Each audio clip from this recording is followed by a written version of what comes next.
Ghosi cartoon TV. बहुत साल पहले की बात है। समंदर के किनारे एक बहुत ही खूबसूरत जंगल था। उस जंगल में नीलू नाम की एक बकरी रहती थी। नीलू सिर्फ नाम में ही नीलू थी, बल्कि उसके जीवन में बहुत दुख था। नीलू अब गर्भवती थी। कुछ दिन पहले एक शेर ने उसके पति को मार डाला। उस दिन से नीलू उस जंगल में अकेली रहती थी। वो हमेशा अपने आने वाले बच्चे के बारे में सोचती रहती थी। वो बस यही सोचती रहती थी कि वह अकेले अपने बच्चे का पालन पोषण कैसे करेगी। हे भगवान, मेरा बच्चा इस दुख भरी जीवन में आने वाला है। तुम हमेशा उस सभी खतरों से रक्षा। मुझे तुमसे और कुछ नहीं चाहिए। मैं अपना बाकी जीवन अपने बच्चे के साथ शांति से बिताना चाहती हूँ। एक दिन जंगल में घूमते घूमते नीलू का मुलाकात एक दूसरी बकरी से हो जाती। थोड़ी देर बात करने के बाद दोनों अच्छे दोस्त बन जाते हैं। अरे तुम कहाँ से आ रही हो और इस जंगल में अकेले क्यों घूम रही हो? इस जंगल में बहुत खतरनाक जानवर है। असल में मैं इस जंगल में ही रहती हूँ। मैं जंगल के इस तरफ कभी नहीं आई। अनजाने में घूमते घूमते चली आई। रास्ते की तरफ बिल्कुल ध्यान नहीं थी। ठीक है बहन, लेकिन तुम अकेले क्यों घूम रही हो? तुम्हारा साथी कहाँ है? कुछ दिन पहले एक शेर ने मेरे पति को मार डाला। मेरा अपना और कोई नहीं है। वैसे तुम्हारा क्या नाम है बहन? और तुम भी तो अकेली हो।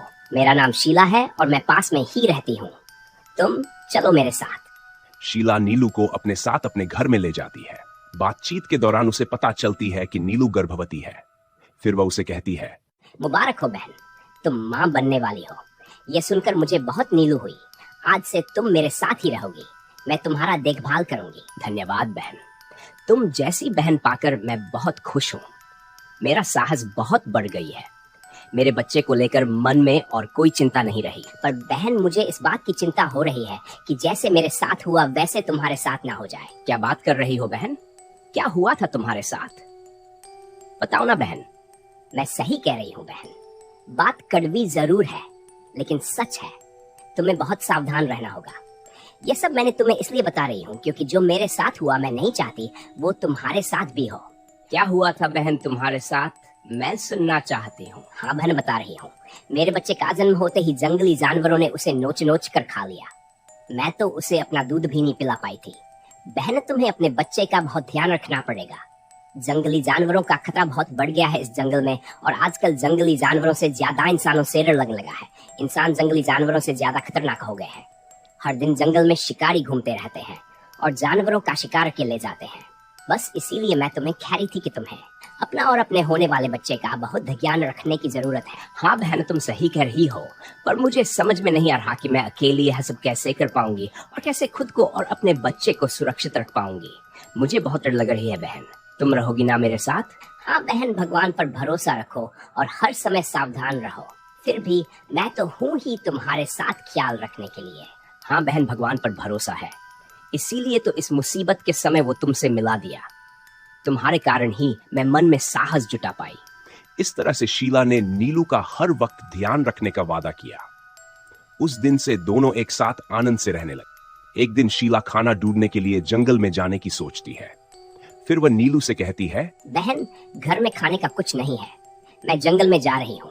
अपना ध्यान रखना। हाँ बहन, सावधानी से जाना और जल्दी वापस आना। मैं तुम्हारी इंतजार करूंगी। फिर शीला ने खाना ढूंढने के लिए जंगल में चली जाती है और नीलू अपनी सहेली का वापस आने का इंतजार करने लगी। इस तरह सुबह से शाम हो गई। कहाँ हो तुम बहन? मैं सुबह से तुम्हारी इंतजार कर रही हूँ। अंधेरा भी हो गया है। अब मैं कहाँ ढूंढूं तुम्हें? मुझे तुम्हारी चिंता हो रही है। आधी रात हो गई थी, लेकिन शीला अभी तक घर नहीं पहुंची थी। इसीलिए नीलू ने उसे ढूंढने के लिए निकल पड़ती है। शीला को ढूंढते ढूंढते वो जंगल में बहुत दूर निकल गई थी। चलते चलते वह बहुत थक गई थी। थकावट के कारण वह चल भी नहीं पा रही थी। वो एक पेड़ के नीचे बैठकर आरंभ करने लगती है। दूर से जंगली जानवरों का आवाज सुनाई देती है। थोड़ा पानी मिल जाता तो अच्छा होता। मेरा गला बहुत सूख गया है। बहुत कष्ट हो रहा है। मुझे डर भी लग रही है। जंगली जानवरों का आवाज सुनाई दे रहा है। कहाँ हो तुम बहन? जल्दी वापस आओ। मुझे बहुत घबराहट हो रही है। कहीं वह किसी मुसीबत में तो नहीं फंस गई। हे भगवान, उसकी रक्षा करना। अरे ये अचानक से मुझे क्या हो रहा है? पेट में इतना तेज दर्द क्यों हो रहा है? अचानक से आधी रात में नीलू को पेट में दर्द होने लगता है और वह समझ गई थी कि उसके प्रसव का समय आ गया है। हे भगवान, अब मैं क्या करूं? मेरे बच्चे का आने का समय हो गया है। मुझे पेट में बहुत दर्द हो रहा है और मैं अपने घर से इतनी दूर हूँ। कहाँ जाऊँ, क्या करूँ? और मेरी बहन जैसी सहेली भी मेरे साथ नहीं है। मुझे तो कुछ समझ में नहीं आ रहा है, मैं क्या करूँ? कोई रास्ता दिखाओ मुझे भगवान। तभी अचानक से जंगल में खूब तेज हवा चलने लगती है, बहुत तेज तूफान आने लगता है। फिर अचानक जंगल में आग लग जाता है और वो आग इतनी फैल जाती है कि बकरी को अपने आप से बचाना मुश्किल हो गया था। उसे साथ में यह भी चिंता थी कि खुद को और अपने बच्चों को कैसे बचाए। उसे जम दे, फिर वह किसी तरह से आग से बचते बचाते एक झाड़ियों के पीछे छुप जाती है। लेकिन आग वहां तक भी पहुंच जाती है। मुझे तो ऐसा लगता है कि जैसे यह आग अपने आप लगी नहीं, लगाया गया है। जरूर यह वही दुष्ट शिकारियों का काम है। बड़ी मुश्किल से नीलू अपने बच्चे को जन्म देने के लिए वहां से भागकर एक बड़ा सा पत्थर के नीचे बैठ जाती है और बच्चे को जन्म देने लगती है। तभी अचानक उसे किसी के कदमों की आवाज सुनाई देती है। जैसे ही वह पीछे मुड़कर देखती है कि एक शिकारी उसे शिकार करने के लिए बंदूक लेकर खड़ा है। उसे देखकर नीलू बहुत घबरा जाती है। हे भगवान, ये अचानक से शिकारी कहाँ से आ गए? मुझे तो ये लगता है कि आग भी इसी शिकारी ने लगाई है, जंगली जानवरों का शिकार करने के लिए। इससे कोई और नहीं मिला, मुझे ही शिकार करने आ गया है। हे भगवान, अब मैं क्या करूं? ना मैं यहाँ से उठ पा रही हूँ और ना कुछ कर पा रही हूँ। भाग भी नहीं सकती, जंगल में भयानक आग लगी है। ऐसा करती हूँ, पत्थर की दूसरी तरफ से चुपके से निकल जाती हो। जैसे ही नीलू ने अभी सोचा ही था कि वह पत्थर की दूसरी तरफ से धीरे धीरे करके निकल जाएगी, तभी उसकी नजर पत्थर के दूसरी तरफ पड़ती है। वो देखती है कि तेंदुआ उसकी शिकार करने के लिए घात लगाकर बैठा है। तेंदुए को देखकर नीलू बहुत घबरा जाती है और रोने लगती है। हे भगवान, आज तो मेरी कैसी परीक्षा ले रहे हो? एक तरफ मैं बच्चे को जन्म देने वाली हूँ, दूसरी तरफ तूने जंगल में आग लगा दी, तीसरी तरफ शिकारी मेरे शिकार करने के लिए खड़े हैं और चौथी तरफ तेंदुआ मुझे खाने के लिए तैयार है। चारों ओर से तुमने मुझे घेर रखा है। अब मैं यहाँ से उठ भी नहीं पाऊंगी। मुझे माफ कर देना मेरे बच्चे।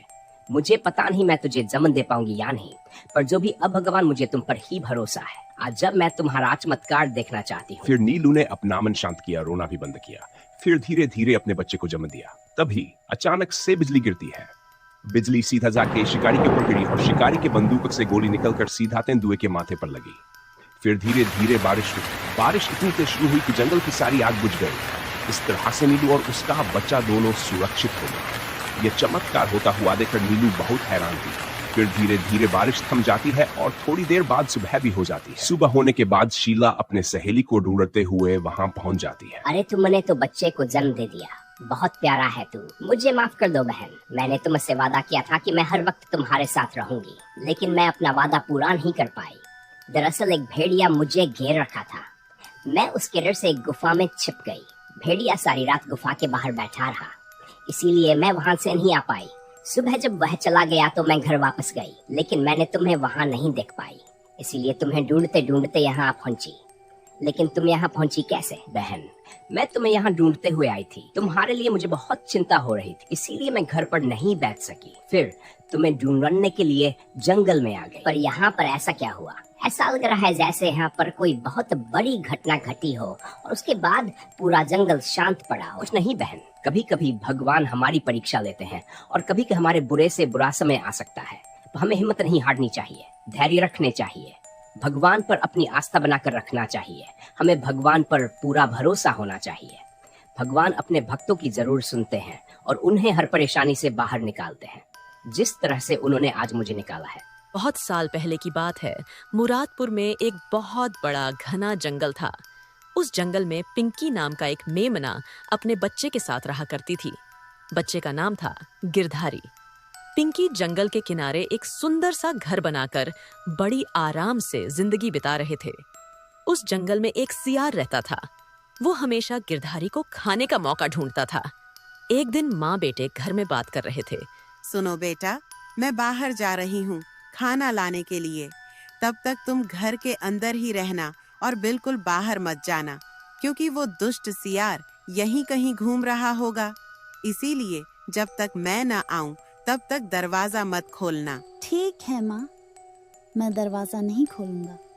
पर तुम मुझे यह तो बताओ कि मैं तुम्हें घर के अंदर से कैसे पहचानूंगा कि दरवाजे पर तुम हो या कोई और? सुनो बेटा, मैं तुम्हें भेड़ की आवाज लगाऊंगी, जिसे सुनकर तुम समझ जाओगे कि तुम्हारी माँ आई है।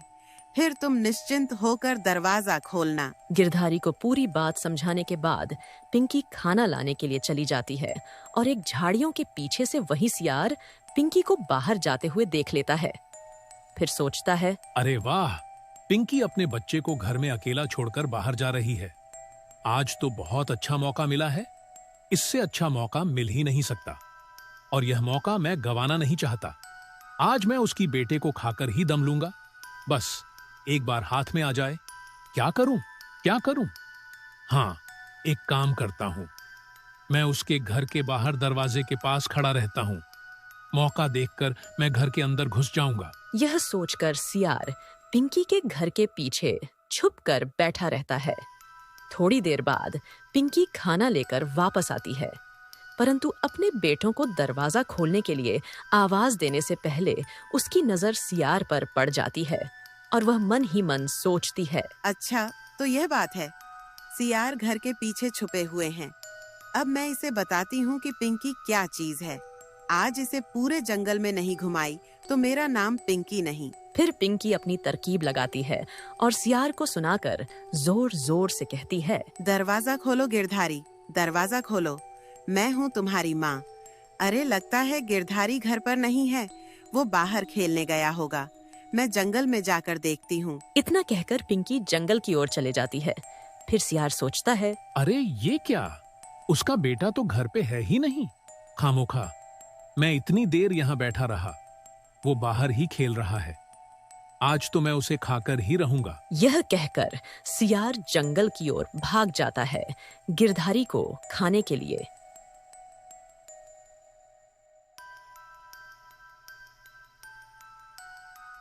इधर पिंकी घर के बाहर खड़ा होकर भेड़ जैसी आवाज करती है।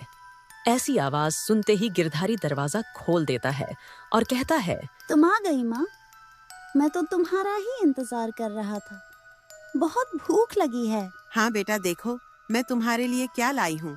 खा लो बेटा, पेट भर के खाओ। गिरधारी बेटा, तुम्हें पता है वो दुष्ट सियार तुमको खाने के लिए घर के पीछे छुप कर बैठा था। मैंने एक तरकीब लगाकर उसे वहाँ से भगा दिया। उसने सोचा होगा कि गिरधारी बाहर खेल रहा है। यह सुनकर वह जंगल में भाग गया। अरे वाह माँ, बहुत अच्छी तरकीब लगाई हो, इसीलिए तुम पहले भेदस जैसी आवाज नहीं लगाई थी, है ना? मैं भी समझ गया था कुछ तो गड़बड़ है। हाँ बेटा, बिल्कुल, मेरी बात सुनकर ही तो वो जंगल की ओर भागा। इधर सियार पूरा जंगल छान मारा, लेकिन गिरधारी कहीं नहीं मिला। जंगल में ढूंढते ढूंढते वो थक गया और एक जगह खड़ा होकर सोचने लगा, अरे पूरा जंगल ढूंढ लिया, लेकिन गिरधारी कहीं पर भी नहीं मिला। लगता है पिंकी मुझसे बेवकूफ बना गई। वो घर में ही होगा। आज तो मौका छूट गया, लेकिन अगली बार मैं तुझे नहीं छोड़ूंगा गिरधारी। तुझे तो मैं खाकर ही दम लूंगा। फिर सियार पिंकी के घर के बाहर खड़ा होकर जोर जोर से कहता है, पिंकी, आज तूने मुझे बेवकूफ बना दिया, लेकिन मैं तुझे नहीं छोड़ूंगा। आखिर तुम दोनों जाओगी कहां? रहेगी तो यहीं इसी जंगल पर मैं तुम दोनों को देख लूंगा। इस बार बच गए, लेकिन अगली बार नहीं बच पाओगे। बन गए ना बेवकूफ, मेरे से पंगा मत लेना दुष्ट सियार। चल भाग यहाँ से। कभी हाथ में आओ, तब पता चलेगा कि मैं क्या चीज हूँ। आज मेरे पास मौका था, पर तुमने इस मौके पर पानी फेर दिया। तुम दोनों को मैं छोड़ूंगा नहीं। अरे दुष्ट सियार, पहले पकड़ो तो सही, फिर छोड़ोगे? कैसा लगा बेवकूफ बनके? बड़ा आया मुझे खाने वाला। चलो अब पानी पीकर घर जाओ। फिर सियार वहां से चला गया।